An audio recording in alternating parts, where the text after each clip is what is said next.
একটি বলেছিলাম যে আমরা একটা পরিবার, সারা জাতি একটা পরিবার। পরিবারের মধ্যে নানা রকমের মতভেদ থাকবে, নানা রকমের ব্যবহারের পার্থক্য থাকবে, কিন্তু পরিবার একটা অটুট জিনিস, এটাকে কেউ ভাঙতে পারে না। আমরা যেন জাতি হিসেবে এই অটুট একটা পরিবার হিসেবে দাঁড়াতে পারি, সেটাই হলো আমাদের লক্ষ্য। তার সঙ্গে আরেকটা কথা বলেছিলাম, আবারও বলতে ইচ্ছে করে, সেটা মনে করি, বারে বারে মনে করিয়ে দেব। যত ধর্মীয় পার্থক্য থাকুক, মতের পার্থক্য থাকুক, যত রকমের পার্থক্যই থাকুক,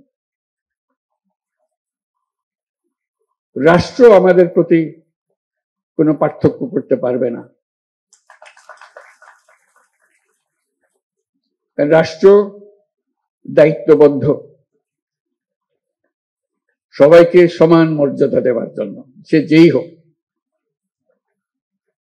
সে যে ধর্মে বিশ্বাস করুক, যেই মতবাদে বিশ্বাস করুক, তার ধন অসীম ধনের অধিকারী হোক অথবা নিঃস্ব হোক,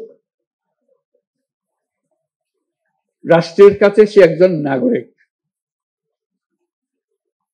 নাগরিকের সমস্ত অধিকার সংবিধানে লিপিবদ্ধ করা আছে। কোন সরকারের অধিকার নাই